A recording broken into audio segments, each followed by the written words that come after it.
Hey everyone, real quick before we start the kill count, I just want to thank Legion M, who not only helped produce Mandy, but they also do a lot of cool fan stuff like selling memorabilia on their website. They were kind enough to send me a brand new kick-ass murder axe after my original one broke right after I finished filming the Mandy kill count a couple of weeks ago. No! Check them out in the description below, and make sure you stay till the end of this video so you can see my heart break in real time, because the camera actually caught when my axe fell and broke. Thanks again for that replacement, Legion M, because this friggin' sucks, man. Alright, on to the kill count. Welcome to the Kill Count, where we tally up the victims in all our favorite horror movies. I'm James A. Janice, and today we're looking at Mandy, released in 2018. Mandy was co-written and directed by Panos Cosmatos, whose awesome name is just the first indication of how metal this movie is. Put quite simply, this movie fucks. It's full of trippy visuals, outstanding colors, incredible music, and some seriously kick-ass kills. But don't get the wrong idea here. While Mandy is much more accessible than Cosmatos' previous film, Beyond the Black Rainbow, which is quite the experimental experience, it's still pretty different than your average mainstream feature. I'll squeeze it into a narrative box for the purpose of this kill count, but it's really more of a sensory experience that you should probably check out for yourself. Starring Nicolas Cage in his first appearance on the kill count, Mandy could superficially be described as a revenge story, since it follows a man hunting down a new age cult who has wronged him. But as I've indicated, that description makes Mandy sound much more straightforward than it is, mostly because it doesn't mention anything about tigers or S&M biker gangs. Honestly, the story is secondary here. Panos Cosmatos wanted to make a, quote, collage of fears and inspirations that included heavy metal and old horror movie box art. The result is one phantasmagorical film that shows you just how weird movies can be. In between all the weirdness, though, are plenty of kills. Let's see how many and get to them. The movie begins with a poem about rock. Between that, the barbed font of the opening credits, and the freaking King Crimson song used as an opening theme, it's very obvious why Mandy has sometimes been described as a rock opera in film form. It's 1983, and Red Miller is a lumberjack in the Pacific Northwest, though the entire film was shot in Belgium, with this forest area played by the High Fens region. Red's a recovering alcoholic who lives in a dope-ass wooden cabin that production built from scratch atop an unused Boy Scout pavilion. He lives there with his partner Mandy Bloom, who's played by Andrea Riseborough, and who's a very talented artist. Look at that work, it's majestic as fuck. Red and Mandy lead a peaceful life of isolation on Crystal Lake, yes, it's named Crystal Lake, in the beautiful region of Title Card, or the Shadow Mountains. That's not this movie's name, what the fuck? The two of them seem like your average, totally in love couple that you could very well find at a horror convention, though perhaps with a dab more dad humor. Knock, knock. Who's there? Eric Estrada. Eric Estrada who? Eric Estrada from Chips. At night, their pillow talk includes discussions about astronomy beneath trippy cycling lights. Saturn's pretty cool. It is pretty cool, but what the hell is casting all those colors? Oh, probably that lysergic sky up there, huh? Far out, man. While walking to work one day through the Crimson Forest, Mandy sees a van approaching with a bunch of strung out figures inside, including two dudes who look like an older and younger version of each other. The leader of this gang, Jeremiah Sand, sees Mandy outside his window and becomes so instantly enamored with her, he can't help but play their encounter over and over in his mind with multiple dissolves. Hell, he becomes focused on her to the point of a freeze frame. Try pressing your tongue against the roof of your mouth, Jeremiah. That should fix it. These van-traveling cats are a new age cult known as the Title Card, the Children of the New Dawn. Still not the movie title. Huh. The children do whatever Papa Jeremiah tells them to do, so that they may quote-unquote ascend with him. He's got all the ascension tickets. Right now, he's telling Mother Marlene there that he needs to have Mandy. I feel naked without her. She's reluctant to fetch Mandy for Dear Leader, even though he pleads for her with all the drawn-out theatrics of Clay Davis saying shit. Jeremiah. Please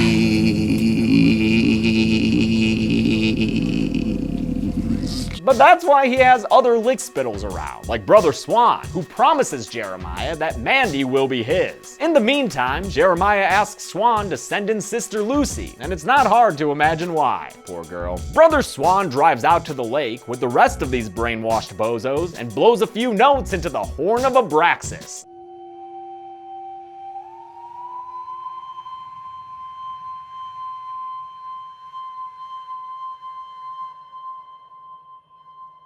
They wait for the results in their van, passing the time by playing with Power Windows, the car accessory, not the Rush album. That one's a bit too synthy. This movie's got more of a Hemispheres thing going on. Before long, they reap the benefit of that Abraxas blowing in the form of some ATVs and motorbikes rolling up. They're driven by some seriously scary motherfuckers. Cenobite-looking creatures who make the Gimp from Pulp Fiction look like Mr. Rogers. One of them caresses Brother Swan's face and accepts his payment to do some dirty work. A jar full of the goop. Yummy! These paste-eating Cenobikers have one more rider for their contract work, though. You talking about a sacrifice, you scary mofo? Well, that's exactly why we keep this doe-eyed fella around. That night, after watching Troma's Night Feast on TV, our cozy couple gets to bed, never anticipating the strobe-tastic horrors awaiting them. That's right, it's time to shield your eyes, my photosensitive friends, because this cult and their biker gang aren't staying outside for long. They show up inside the cabin as the lights flicker more than a TV screen in Poltergeist. Red and Mandy are left staring helplessly at one another as he gets beaten and she gets bagged. With her kidnapping complete, it's time to square up that blood for blood deal by sacrificing this Brother Lewis guy to the scary psycho bikers. Sorry dude, pick better friends next time. Mandy finds herself in the cult's kitchen with Sister Lucy and Mother Marlene, who tells her that Red's safety is dependent on her obedience, so obey! To help her obey, they live style, Marlene doses her in the eye with a hallucinogen and sticks her in the neck with a pickled wasp stinger. What the fuck was that all about? I like to call that the cherry on top. Yeah, well, that cherry done fucked up Mandy's eyesight by the looks of it. They drag Mandy into a tracer-filled nightmare where visual echoes of her movement help put the audience in her headspace. She's taken to Jeremiah, who looks and sounds like he's broadcasting straight from an opium den. You called out to me. Silently. And I listened. He demands that Mandy look at him, then plays her some tunes that he thinks is even better than the Carpenters. Every seed that gives us life, every man must take a wife. This track is a Jeremiah Sand original, a song he made a while back when he was part of a folk band. What's your song about, Jeremiah? Jeremiah Sand was a righteous man. Oh, it's about you. Of fucking course. Jeremiah got his sandy ass kicked out of said band, which pissed him off mightily, since he felt like he was entitled to fame and fortune. But that's okay. After his ouster, he started hearing from Christ himself, who promised Jeremiah a life much more fulfilling than that of a successful musician. He said, you are not separate from all that is. So all that is yours. Yep, now this egotist feels entitled to every gosh darn thing in the world. All of it. Mine. Great. Jeremiah is played by Linus Roach, who called the role one of the most creative journeys he's ever had in his career. Part of that journey was memorizing and delivering this lengthy monologue into the camera, which is only made weirder by the superimposition of Mandy's face over his. Jeremiah tells Mandy that since he's special and she's special, they should be special together, and thus he disrobes and hangs dong. But instead of feeling honored by his proposition, Mandy responds to both his music and his member in the most cutthroat way possible. She laughs. And although he tries to counter her humiliation with masturbation, her laughs just grow more and more intense. And yeah, that upsets him to say the least. Don't you fucking look at me! Don't you fucking look at me! Don't you look at me! Don't you fucking look at me! After consulting his mirror on the wall, Jeremiah decides to go antagonize Red, who's been tied up this whole time. Jeremiah tells Red that the love he has with Mandy isn't important. True love looks more like obedience, which is why he makes Sister Lucy play a game of Russian roulette right in front of Red's face. After that demonstration of the power of love, Brother Swan presents Linus with the tainted blade of the Pale Knight, straight from the Abyssal Layer, a fancy-ass D&D inspired name for what ends up being a simple shanking tool. Stabby stabby. Oh damn, that went in deep, huh? Red watches as the children of the New Dawn drag Mandy out of their cabin in a sleeping bag. They hang her up, douse her in gasoline, and then those motherfuckers light that poor innocent woman on fire, laughing all the while. It's a horrific death, its injustice amplified by Red's silenced, gut-wrenching reaction, and with its conclusion, we're ready to begin the movie's second, much more batshit crazy half. Although he's bound by barbed wire, Red gets himself free from his restraint so he can crawl over to his lover's charred corpse. Wow, that fucking sucks, dude. It's like full-on T2 right there. It's enough to put him in a state of shock, and his fragile condition isn't helped at all when he walks inside and sees a commercial for the goddamn Cheddar Goblin on TV.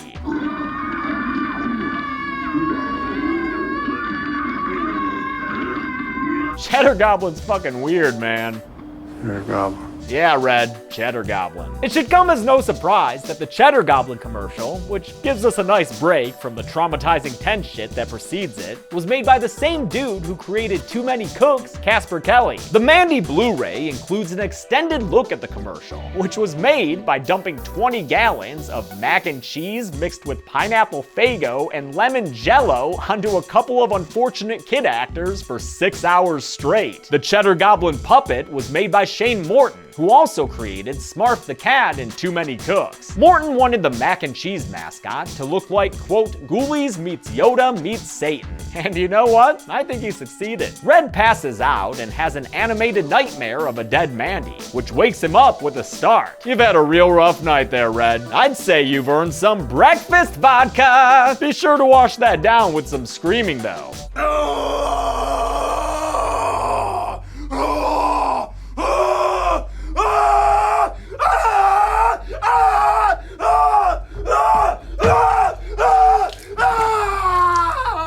Attaboy, Red. I think you're good for seconds. He heads to a trailer to meet his old friend Carruthers, who's played by Bill Duke, last seen on the kill count, getting his head blown up by a predator. Red's there for his old crossbow, which he calls the Reaper, and some bolts to go with it, specially made by Carruthers. They cut through bone like a fat kid through cake. Red tells Carruthers his whole situation. Burnt up girlfriend, crazy cult, scary bikers, you know. Carruthers is familiar with the scene and says that those gnarly biker creatures are known as the Black Skulls. They're former drug couriers who were transformed by overpowered acid and who have lately been traveling the interstate killing truckers and sex workers. He gives Red a fair assessment of his chances in fighting them. But your odds ain't that good, and you will probably die.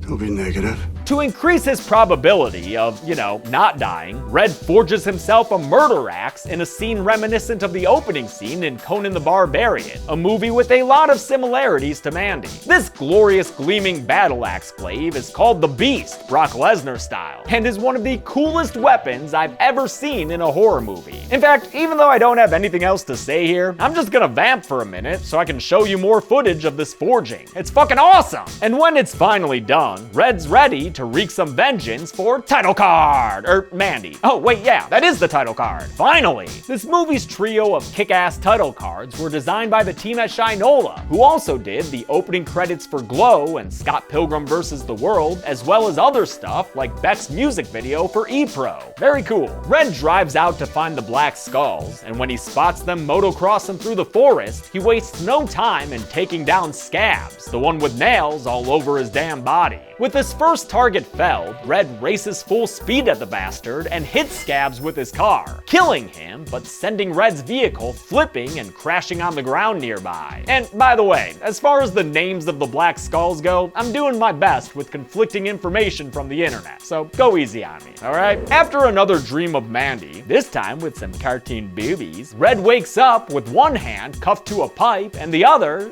just nailed into the floor, I guess. A waxy looking Black Skull named named Sis approaches him and tries to play the therapist. I don't want to talk about that. Only for Red to break free from his imprisonment and beat that Black Skull into a pit. Red frees his other hand, then grabs a box cutter and some level 2 armor before heading upstairs to see what he can find. He finds this: 2 dead bodies of people who I'm assuming lived here before the Black Skull started squatting. Sorry folks. He continues through this messy abode until he finds another Black Skull named Fuck Pig doing clouds of cocaine while some porn plays on the TV, which is probably Fuck Pig's average Tuesday afternoon. Fuck Pig's got a knifey codpiece confirming that the older couple in the house were killed like the Lust victim in 7, and he tries to use it against Red too. Although the Black Skull has the obvious size advantage, Red wins in the end by slitting his throat with the box cutter. And boy does that throat wound bleed out. Yeah, Red, I guess it's pretty funny, if that's your sense of humor. Sis returns from her pit dropping with a gun, but she misses her shot and also fails to land a knife strike on Red. So Red wins this bout as well by doing the twist. Tell me, Black Skull, do you like it like this? Red visits the Alps and retrieves the beast before heading into the messy kitchen and finding a jar of that good shit. Wonder what the proper dosage would be for something like this. Think a fingertip would be good if you just wanted to— Whoa, goddamn! Looks like a dollop is all you need if you want to blast your brain off into space. Holy shit, remember how much that nailhead guy had back when we first met him? What was that guy's life even? Red leaves and finds the 4th and final Black Skull, Scratch, standing by a burning car. Using the Reaper, he buries a crossbow bolt into Scratch's neck, but that doesn't even faze him. All it does is make him bleed out like a blood well. Red has to confront Scratch up close instead, and have a fight by this flaming car using his murder axe, which may be the coolest sentence I've ever said on this show. But not even that sentence can compare with how cool this kill is, cause Red manages to light this asshole on fire, and then, as Scratch taunts him about Mandy's death, he takes the beast and severs the still flaming head from the Black Skull's body. And as if a flaming decapitation wasn't already the most metal thing you've seen today, he then uses the burning head to light his cigarette. Fuck yeah, dude. Red steals an ATV and drives to a building where a chemist is hard at work making blot paper full of acid. The chemist, played by the Night King himself, Richard Brake, surrenders to Red Miller even though he has a tiger. Wait, he has a tiger? That's Lizzie. Aw, Lizzie's such a good girl. Go on and be free, kitty. Bye, Lizzie. The strung-out chemist offers sympathy to Red and tells him the whereabouts of the children of the New Dawn. Roar us on over there, Lizzie. Red drives his ATV through a tunnel, getting some serious bullet time while he does. Nice one, guy. And eventually finds himself on a cliff overlooking the rock quarry the children of the New Dawn now call home. Yeah, why are they building that temple from Midsummer down there? Using some spiky road jacks, which is what I'll call them, Red stops the cult van as it drives down the road, then pulls brother Swan out to beat him silly. Swan tries to talk shit about Mandy and quote Neil Young, but Red interrupts him by shoving the glaive end of the beast into Swan's mouth and pressing down hard. Oh, good thing that brother's a Swan, cause he gonna need one long ass neck to take all that axe. Eat it, bitch! Sister Lucy is left terrified, but perhaps remembering the roulette game she was forced to play earlier, Red leaves her and presses onward. The next cult member in his path is brother Hanker, the jackal-looking dude who's apparently obsessed with his car. He gets an axe to the head out of nowhere, and that's about it for him. Red then finds a chainsaw on the ground, a tool of his old trade. You know, before he became a professional drugged-up cult killer. He tries to rev it up as he approaches brother Klopek, but turns out Red just brought a ruler to a yardstick fight, cause brother Klopek is one long man! Just when you thought this movie couldn't get any more metal, we get an all-out chainsaw fight! Which is obviously the coolest of all the all-out fights, blah blah blah. Red disarms the other dude, who then disarms him in turn, but with that big boy chainsaw still running on the ground right there, Red tells Klopek to try and saw this chain. He can't, and instead, brother Klopek is pulled to the ground and killed by getting his torso and face all mulched to hell. You know, it's so good to see you smiling again, Red. Red continues his path of destruction straight on into the temple, but he ain't here to read, he's here to make others bleed. Down a ladder and through some tunnels, Red eventually comes across Mother Marlene, hanging out in her own little corner of paradise. She's obviously scared of the blood-soaked intruder, but not too scared to gloat. Jeremiah says I'm the most sensual lover he's ever experienced. Are you trying to bribe Red with sex right now, lady? Because that's gonna be as effective as trying to bribe Jason with a bunch of cash. Which is to say, not very at all. Instead, it's a great way to get your head removed and tossed at your egotistical cult leader. Yeah, dude, kick that thing away. Wouldn't want to get severed head juice on your little Jesus undies there. At long last, Red finally gets to confront Jeremiah Sand again. Oh. Hi. Oh, hi yourself, motherfucker. Jeremiah tries to tell Red that he can't harm him because he's imbued with holy power. He's the Mandy Night Messiah, mofo. But to nobody's surprise, Red Miller doesn't subscribe to that mumbo jumbo. And to prove the cult leader wrong, Red grabs his head and kills him by squeezing it with all his strength. Oh shit, his eye just came out. Wow, bet he didn't see that one coming. Hey ya! It's the kill that Red's been gunning for this whole damn time, and it's gotta be a bittersweet feeling for the guy to finally achieve it. With his murder work done, Red sets fire to the building and all the heads and bodies inside. So yeah, I guess that thing really did end up being like the Midsummer Temple, huh? By time it collapses in on itself, Red's ready to hit the road. But with his mission accomplished, this is the first waking moment where he has the time to really think about what he's lost. He drives off in his car, imagining Mandy in the passenger seat next to him, even though the movie ends with a reminder that she's not really there, no matter how much hell he's gone through to avenge her. How many people wound up getting axed on Nick Cage's bloody path of vengeance? Let's find out and get to the numbers. But first, let's have a little